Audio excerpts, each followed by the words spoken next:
afternoon. Hello. Yay! We are the Clares and we are here at the British Wildlife Centre. Welcome. It's great. We're actually out doing an event. How amazing is this, Claire? What I really love is that the wind just picked up as we were going live. We were all like pristine and ready, and then the wind came blowing in. Sun was shining. Yeah. What a lovely day. So we are here. We're running a workshop. We are. Beautiful location. We love the British Wildlife Centre. We do. And we've been out with our attendees for the morning. What have we been doing? We're doing, I mean, the thing about the British Wildlife Centre is we do try to do an event here every year. We do. And honestly, they are so great. So we take over the whole centre. It's closed to the public for the day. So our attendees get a really special look, and they get to go in the enclosures, which is something you can't normally do on a public day. So it's a really special opportunity to get some amazing pictures. And I'm not going to lie, I've been shooting today as well, because yes, absolutely. you just get that opportunity. Small groups, yeah. We get our own keeper, and so we break the groups up into two, and it's just so much fun. I really enjoyed it. I have. So I forgot a few things. So remember, if you're watching, do not click on any links. Don't click any spammy links. This is free. All of our Facebook Lives are free. We've got Charlotte in the background clicking and blocking any that are coming through, so just remember, don't do it. If you're enjoying the feed, share it with your friends, put it on your Facebook pages and share it to any groups. And you may have seen a little post go up on Facebook or Instagram. If you haven't, head on over and have a look. I can't say anything else other than save the date, October 27th. So let's talk about what we're here for today. We are here with our wonderful Wildlife Ambassador, Tesni Ward. Tesni! Well, there's Tesni's arm. Tesni's arm. There you go. There she is. Tesni, thanks for joining us today. It's so good to see you. It's been too long. Loving the red hair as well, by the way. Well, thank you. This is really, and I like the merch. I like it. Very wildlife. I like the merch. We've got the hat. We've got the t-shirt. Yes. I didn't bring my coffee with the Clare's cup today, though. No, but well, we're sort of pretend. outdoors. It's one of those things I don't want to break it, but that's true.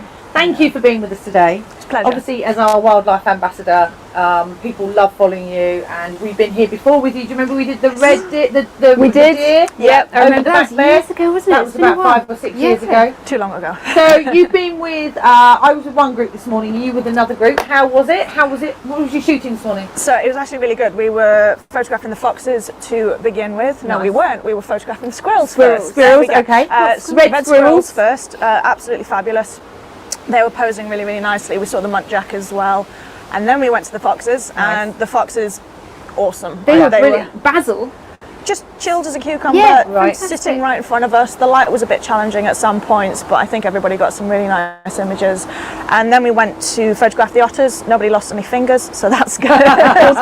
Or toes. Yeah. But it's always just really nice to get nice and close, learn about the animals, obviously get the opportunity to photograph them as well. Yeah. And the keepers are fantastic. Yeah. So knowledgeable, aren't they, about them? Yeah. So it's really nice to have a chat with them while we're here as well. Yeah, and so obviously when you do a day out with Olympus and you get to spend time with our ambassadors, not only do you can get them to talk about the work, but you can get to they teach you how to get the best settings for the shots on that day, and obviously that's the most important thing. We want you to go home with incredible shots of wildlife, and here is a perfect, so you get the animals, you get the setting, and you've obviously got our lovely Tesni as well. And the kit, we've had a lot of kit with us. Loads of kit loaned out. Loaning out. So EM1X's, 100 to 400. Although today I've actually been shooting mainly with Snap. The 40 to 150. I've actually used it 2 times. It's my favourite combo, nice and small, and it's literally covered everything I've needed so far today. So we'll have a look at some images in a minute, won't we? Yeah, absolutely. And remember, if you've got any questions for Tesni about photographing wildlife, pop them in the comments. We have the wonderful Gavin and Sam running behind the scenes. You can't see them, but we can. But they're waving. They are waving. But yes, say hello, ask us some questions. We're here for the next half an hour or so ask away. Please do. Oh, we've got a question. Kind of. Actually, it's not really a question, but there's some issues with the resolution of the video that's going out. But I think the sound is going okay. So we're very sorry. We are on location. Exactly. The signal is iffy, so we do apologise if you're having some difficulties watching. But hopefully the sound is great, so at least you can hear us chatting away. Yes, I mean, a podcast. Well, like with anything, when you do an outdoor location, we have to be sort of fairly mobile, and Gav's got fairly good kit, but sometimes the signal can drop in and out. But stay with us. And you know, if you can't watch it now, you can always follow and watch it a bit later. Sunshine. Let's just on your face, like a little halo. We've had a ray of sunshine. We've had such changeable weather, hasn't we, Tesni? And there's been cloud, then we had sun, then we had rain. And rain. And now wind. And now wind. How does that affect how you shoot when you're out? What do you have to think about? I mean, when you've got sort of spotlight sun like this, highlights, it's so easy to blow your highlights, and that's one of the worst things that you can do. So I've been saying to the people on the workshop this morning, expose for the highlights, underexpose the image, use your highlight alert on your live view. Very good. And then just make sure your exposure is just below your highlights blowing, and then that means you maximize the amount of detail in the shadows and don't blow a highlight, and hopefully get a really awesome image. So if the light was hitting the fox's eye and only the eye, beautiful, really good conditions. And then obviously when it's dark, it's a little bit difficult when you've got animals that move so fast. So sometimes you do have to compromise a bit and put the ISO up. I'm more than comfortable to put my ISO up to 3200. I will push it higher if I need to. Topaz, it's the future. I don't worry about shooting high ISO anymore. It just wipes the noise out and you get a really nice crisp image. The other thing I was doing this morning was teaching people about backlight, because when we shot the harvest mouse, there was a lovely bit of backlight, and so we just got the keeper to move it into that position where there was some lovely backlight. Oh, sorry, is that thunder? No, that's a plane. We are near an airport. Oh no. That's an airplane.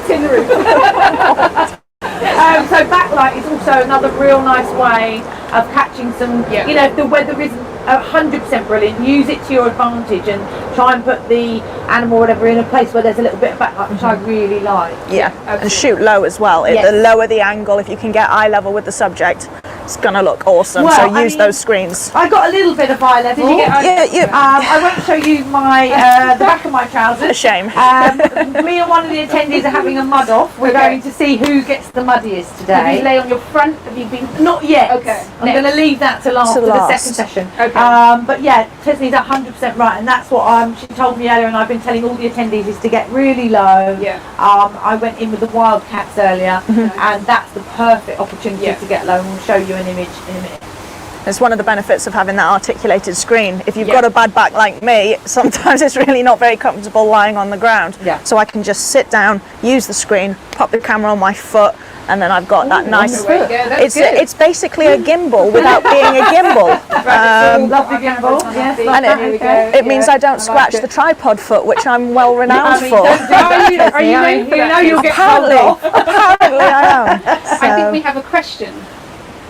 You do have a question. So it's from Andrew, and he said, Tesni rocks. Yes, she does. Yeah. Any advice regarding shooting with the 150 to 400 Pro would be appreciated. Is that what you've been shooting with today? Yes, She's not come off. Let anybody touch it. No, I'm joking. We tried to like Tesni will loan hers out. So before I had the lens, I said that I would still use the 300mm because I love the 300mm. I did. And I'm eating my own words. I haven't taken it off since I got it. It's so flexible. Now I have put some covering on it because I scratch my kit a lot. No, you don't. Me? Never. I don't know what you're talking about. My equipment is pristine and spotless. It's not used at all. It's padded. But you do and think loved. this cover is a good idea? It's more because it is a large lens. I am well known for using my equipment as a tool, and I am terrified of smashing it to pieces because it's not a cheap lens. And whilst I don't think the camouflage covering is necessarily all that important in general shooting, it doesn't hurt to have it on. So I bought the covering. I think I just love it, and it's incredible. When the lens was announced and it was like, you can use the inbuilt converter and extra converters, I was telling everybody, who's going to do that? That's ridiculous. Do you do that? I do that all the time. Not all the time. The 1.4 stays on it very, very often. The 2x does come out when the light is good. I know the focus is going to hunt a little bit if I'm shooting at 2000 mil. Right. But I use back button focus. Okay. So I know that once I see, right, it's locked on, I let it go. Yeah. So as long as you know the compromises you're making with the equipment and the focal length, you can find workarounds for it. Okay. So in terms of tips, just use it. Just use it all the time. Yeah. I mean, I use the button for autofocus limiter. Yeah. Yeah.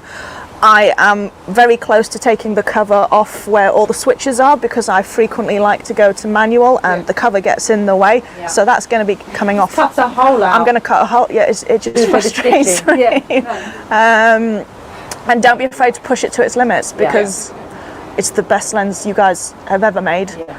I love it. It's my baby. I'm going to name it at some point. Can we have a naming competition? What my lens? Let us know in the comments what you think Tesni should name her lens. 150 to 400 lens. Yes. We look forward to hearing. We're just going to switch the internet over. Oh, okay. We're just going to have a bit of a switch around the internet. We So we may drop out. We might just drop out.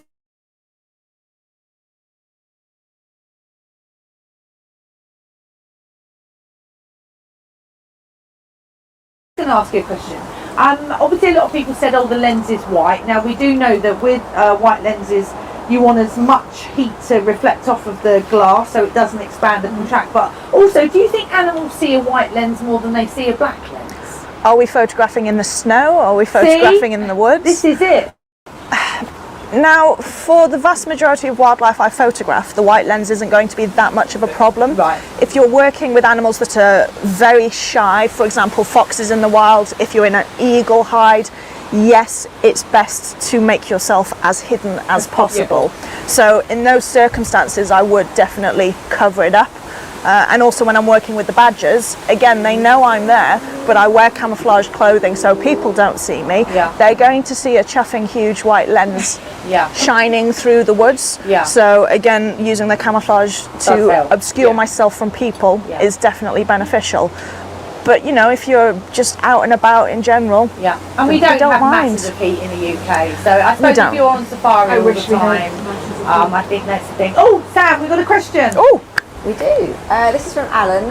Does Tesni have the 95mm Olympus protector on your 150 to 400?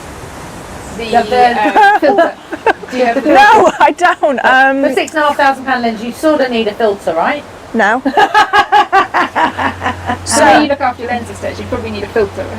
No, I do not. So I don't use filters on any of my Olympus equipment.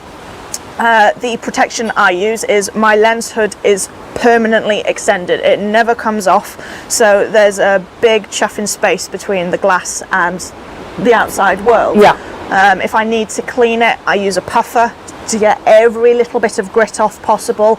I will also sometimes use a pressurized air canister before I in any way, shape or form touch the front of the lens, because if there's a bit of grit, obviously there's a risk of scratching. But frankly, I haven't cleaned the front of my lens since. So I would say that the sample one we have has got the filter on it, and we did do tests with the filter and without the filter, because obviously a lot of people say that the filter will detract from the quality of the image.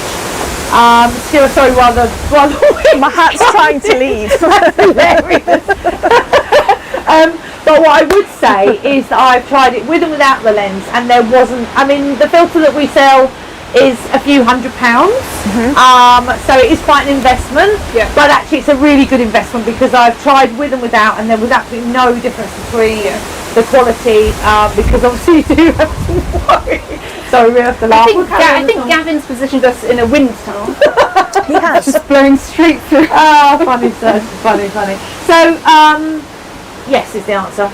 It's one of those things. If you are going to get a filter for it, you must buy a super thin one. It's got to be super coated, because obviously the lens has got loads of coatings on it. So you don't want to buy a really beautiful £6,500 lens and then put a £20 filter on it. You need to up your quality with get the best filter you can buy. So yes, absolutely. Okay, so should we look at some images, shall we? Gav? Have we got them? Have we got any images? We don't. We have Winners phones. for competition. Oh, we have winners. Oh, let's do that first. Let's do that. So we did a competition back in July. That was our last July. August, September. We've missed a couple of competitions. I don't know how. I think there was World Photography Day, which we didn't do one on. Yeah. And then for some reason we didn't do one again. So now TPS and stuff the like photography show. Yes. So we're back with our competition, and the theme was summertime. So was it really? To bring you some warmth. It was July. It was July, summertime. So to bring you some warmth. Yes. We have some summertime photos. Though I think I picked some different ones that maybe don't. There were some really interesting ones on there. Do you know what? I think it was a matter of just picking the ones that you thought, yeah. I hope Gavin's got them to show me because Are you ready? Can't remember. I'm ready. Yes, we're ready. Will I see them on the screen? Ooh. Okay, so nice. I love this one. Beautiful wide landscape Lovely. by Leighton, and I just love the contrast in the sky, the distance so you can do see. I. It's very typical British look. There's a bit of sun, but then over there there's a big black cloud. Very nice, Leighton. A bit like today, so I really like that one. Yeah, The contrast is lovely, especially with the colour. Really nice. And I always find greens a bit difficult to, like in landscapes, a bit difficult to come out looking, and they look really great. Love that. It looks like it's sort of taken in Bedford or somewhere like that because there's a huge great mountain. Yeah, Leighton. But we don't know. If you're watching, tell us where it is. It might have Yes. said on the comments, but I don't remember. But anyway, that's lovely. Well done, Leighton. And the next shot. Oh, Here we go. Lovely. Oh, look at that. This is Tom's. This is a bit summery. Bees. Love that. That's a bee, right? It's a huge bee, It's a very large bee. and it's got its Charlotte, is that a bee?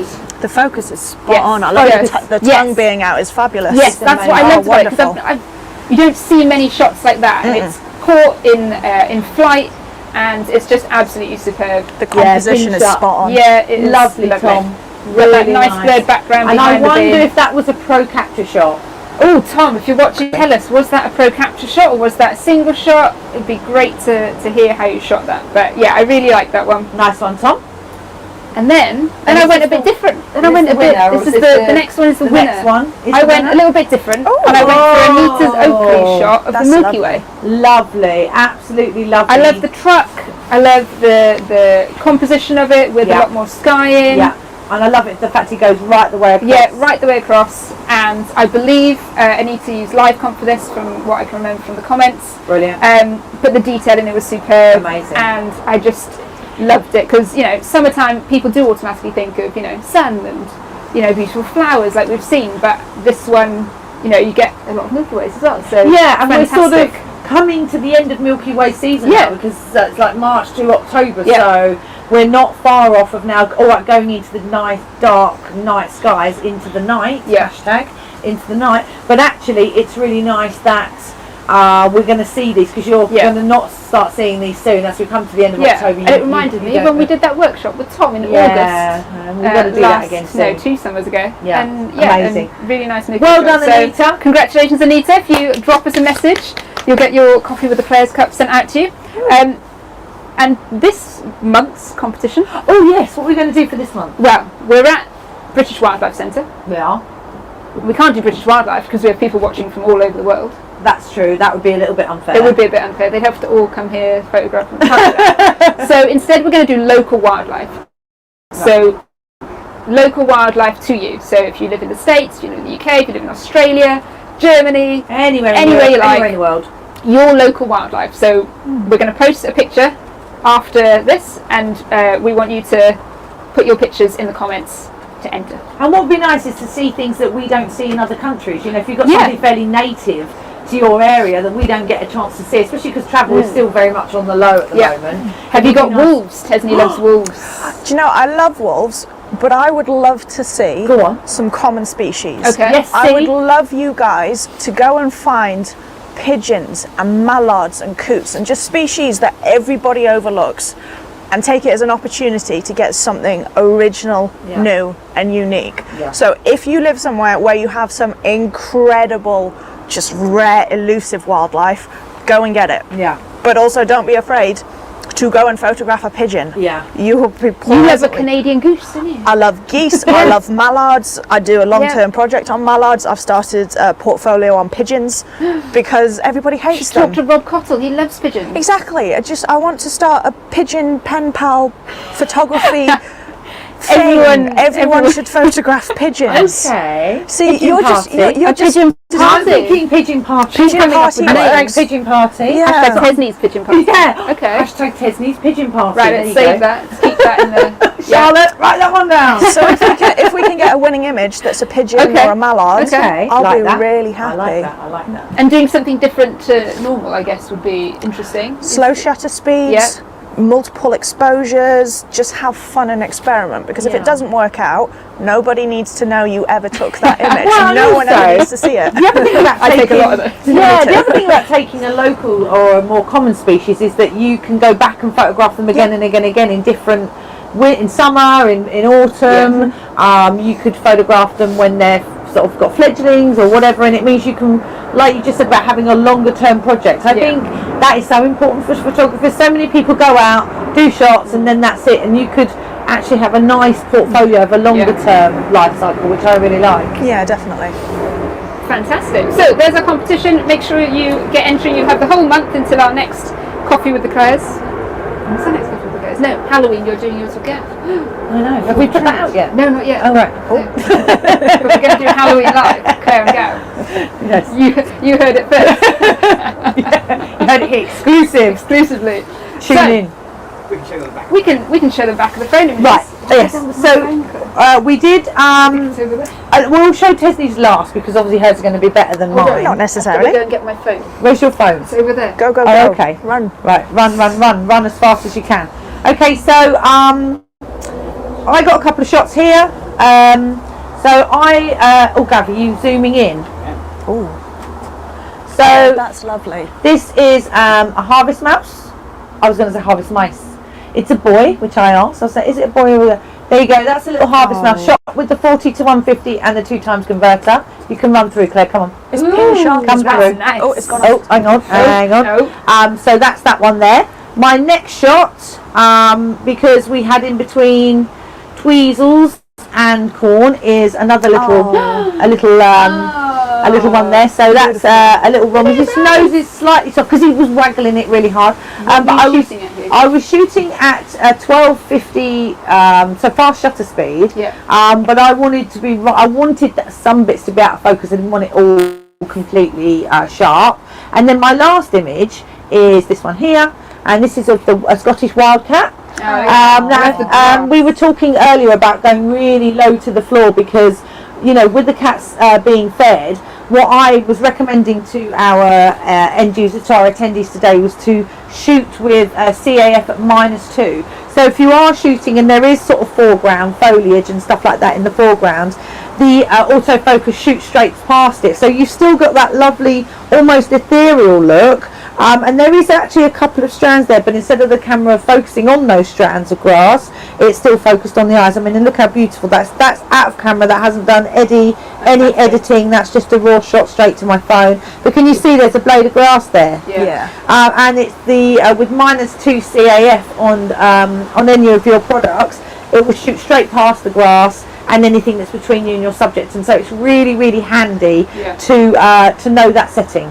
So yeah, absolutely gorgeous. What about you, Claire? What have you been shooting? Well, we went and photographed the foxes. We did. and Ooh, the foxes. squirrels. So Foxes and I squirrels. even did it in this orientation because I know that Gav likes it, and then we couldn't even get the shots in. Ready? Okay, Shameful. where you we're go. holding You're it. looking at that one there. Here we go. Oh, There you nice.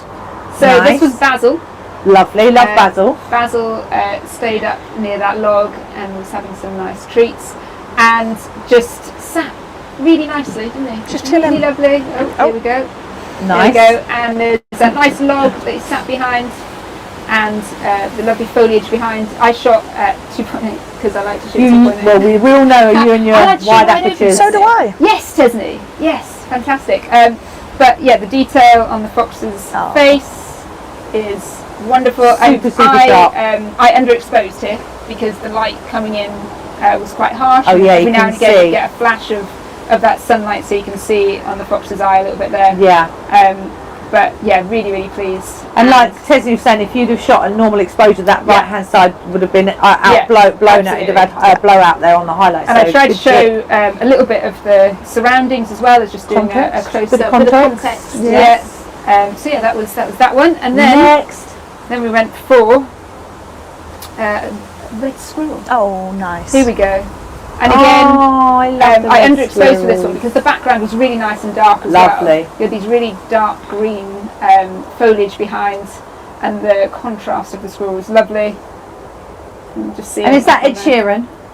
I don't know. We didn't get told whether it was Ed Sheeran. I'm going to go with yes. This is Ed Sheeran. He's still with us. Good. He's still here. Yeah. But pin sharp, and they're so fast. We're shooting at high shutter speed. Yes. Yeah. Really, because they were moving so quickly. So quick. And before you know it, they'd just be gone. So yeah, shot high shutter speed, wide open, and underexposed a bit again as the light was changing. Love it. And I only did 2 clones. So. No, that's fine. I mean, I'm doing this. I mean, we've been to see the schools, but I've got to do the foxes and the otters this afternoon. So I'm looking forward to seeing what Tesni's got, and I'm going to copy his exact same. Yeah, I'm gonna go back. I'm going to go back and do the same. Oh, my images have come through. Oh, your images have come through. We can get them up. Oh, yours have come through. Oh, look at that. Oh, I love I love Tesni. And see, this is why she's a wildlife ambassador, right? Oh, come on, your images were wonderful. But, you know, the fact he's looking into space. I love it. And he's almost like, it's just so lovely. I love the crop. I love the... I do love Tesni. Yeah. Well, he wasn't looking at me, let's put it. He definitely was not. He's looking at the keeper for food. He's like, oh. What have you got? Beautiful. Is that basil? No, that was...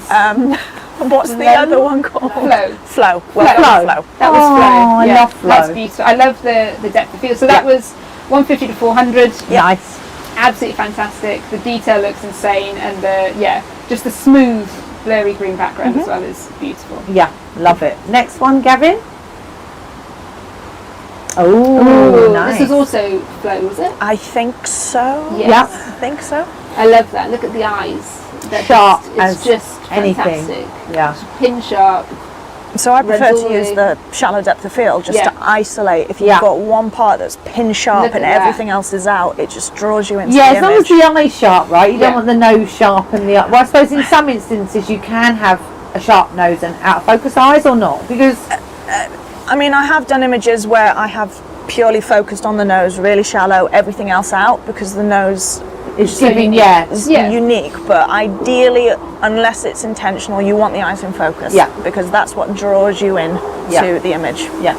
When I got the 825, I took a picture of Molly at really close up, and literally it's just a proper portrait cropped in, and her nose and face are pin sharp, and her eyes are slightly out, and it looks incredible because you can see every single little dot and scar and mark on her little nose and face, and that really works. So you're right, if it's intentional, it's great, and if you maybe just did it unluckily but luckily, if you know what I mean, then that works as well. Nobody needs to know if it was a mistake. If it works, that's all a lucky happy mistake. Is there more than image? Sam. Yeah, Alan asked, are you using a single autofocus point for these? Almost always, especially when using a shallow depth of field. If you give the camera a choice, whether it's 5, 9, 15, if it goes for the body or the chest, the head is going to be out, the eye is going to be out. So my goal is always single autofocus point as close to the eye as physically possible. And I also use a preset autofocus point because wildlife is constantly changing the direction it's looking in, and by the time you've moved the focus points across, they're looking the other way again. That happens to me a lot. All the time. So I've assigned my front top button so that it jumps automatically to the left hand side of the frame, and then I press it and it jumps straight back. So it's all about speed is of the essence. You need to be able to get everything right straight away. And with the joystick, if you double tap, it will take the centre of the autofocus point back to the centre, which is really quite important because sometimes you may have accidentally moved it and you can't see it and it's way over to the left. So you just literally double tap it and it comes straight back to the centre. That's always a good tip as well. And we were also talking in the foxes about the sensitivity of the continuous autofocus. As we had one of the foxes coming out towards us, it was really important to change the sensitivity for it. Yeah, so my general approach is if I'm working with anything that's a bit erratic, that's moving very rapidly back and forward, birds in flight, it's +2 sensitivity. Agreed. Whereas if there's a risk of photo bombing, whether it's grass, foliage, other animals in the foreground, putting it on -2 means the camera delays reassessing the focus. So that annoying strand of grass, the camera just ignores it and keeps it locked on to There's the nothing wildcat. worse than a pin-sharp blade of grass. Oh, it's artistic. I've been there so many times. And the thing about a single autofocus point, I mean, obviously when you're starting out on your autofocus journey, on your wildlife journey, I think that's quite hard to master, but it is something that is quite important. Now, with the autofocus in Olympus, the 3x3 square is the peak algorithm for CAF, but that generally is more of a helping hand, and I do agree that once you sort of know what you're doing, once you've got your way around the camera, then single AF point is definitely the way forward. Yeah, absolutely. I think we had a third image. Did we go? Oh, look at that. That light is beautiful. Yeah. And I love the dark background. So what did you do here to get that? Underexposing. So I shoot fully manual. However, this morning I switched over to aperture priority. Yes. Yeah. So I was shooting for the most part at 2000 ISO this morning, making sure that my shutter speed is fast enough because wildlife moves. And again, I was aiming for that shallow depth of field because this place is absolutely wonderful and you can get such clean natural images, but sometimes there's a fence or just something in the background that's distracting. So shallow depth of field, just blur that background out, isolate the subject, and hopefully it will really pop. And because that sort of highlighting light was on the fox, underexposing almost, not quite, blacks the background out, so he stands out even more. And we did that when we were photographing the mice this morning, in the fact that if you photograph him in a circle, guess what, you're always going to have somebody else in your image. And so what we did was I pulled everybody to the side and said, right, 4 at a time, which is enough, and then go off, and then another 4, and it means you've got lots of space between you, but it also means that you're not having to worry about the background. You're not having to think, oh, there's someone there, I can see Olympus in the background, and you've got lovely, clean, natural background. Yeah, it's beautiful. So, yes. Fantastic. Right, so question? Got a question? There's an aeroplane going over, so I hope above that. Steve asked, how do you set the sensitivity? Sensitivity it depends on your camera model, but it's usually in A1 of your cog or custom menu. Claire's nodding, very pleased with you knowing that, I've virtually memorised most of them by now. So it should be in A1. And basically, if you have erratic subjects, if you need the focus to be instantly re-evaluating, you want +2, and if you have any risk of photobombing or subjects getting in the way, you want to go to -2. Okay. I mean, one of the things I would say is if you've got my menu, this is a really good one to pop into my menu, because it means when you're making up your own custom menus, this is something you may change quite a lot. Which is like, oh, where is it in the menu? So actually put it in my menu, and then you can easily swap it from -2, +2 to or 0, or if you've got the space on your custom options, put it in there. But it's in there, it's nice and easy. Oh, there you go. There you go, refocus. There you go. Nice. You can see mine's on -2, so I've been laying in the grass with the wildcats. There you go. So definitely worth doing, without a doubt. Right, Claire? Fantastic. Well, Another Sam? Oh, You ready? Yes. Fred asked, do you use auto ISO? I have used auto ISO in the past. It's really good if you are panning with a subject and it's moving through different lighting conditions. So walking through a woodland, it's bright, it's dark, it's in the middle, and then it's back to bright. So auto ISO is really helpful because you're looking down a viewfinder, you can't anticipate what conditions are coming. And I do sometimes use it if I'm on a priority mode as well. But typically my preference is to manually set my ISO. I set it higher than it needs to be so that I can use my shutter speed as exposure compensation. So if I really need to, bring it down if it's too bright, I speed it up. And vice versa, I can slow it down and I know I still have enough speed for that subject. It's a personal preference. There's a million different ways of achieving the same results, and it's finding what works for you. Right. fantastic. So how are we doing for time? We're good.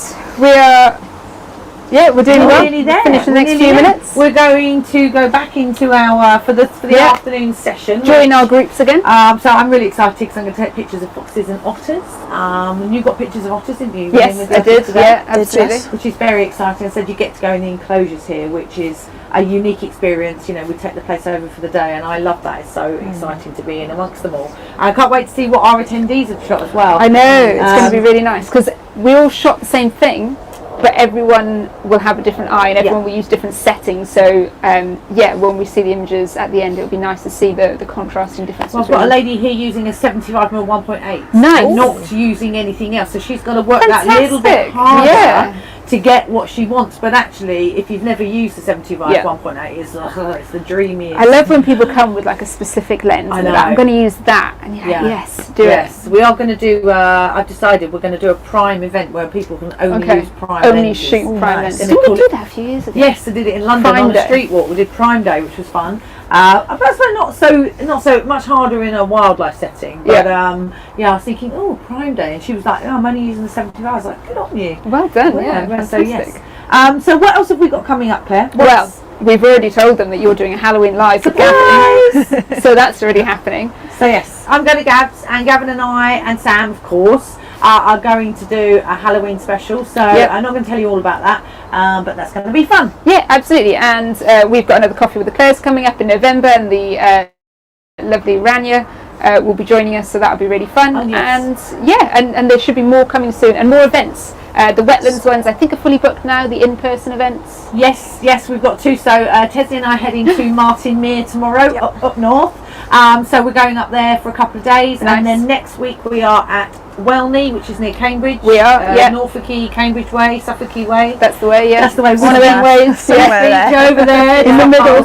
So that's exciting. I've done 5 events in 2 weeks, so it's been really exciting. They've been to brilliant, be out. and yeah, we're hoping to get some more in-person events added over the next few months. So keep an eye out on the Olympus image space. Yes.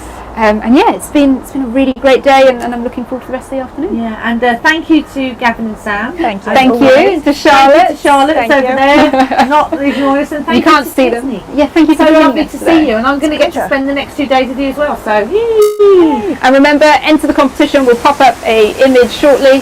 Remember to enter for that local wildlife. Nice. Thank you very much for joining us, and we will see you again soon. See you again soon. Bye. Bye.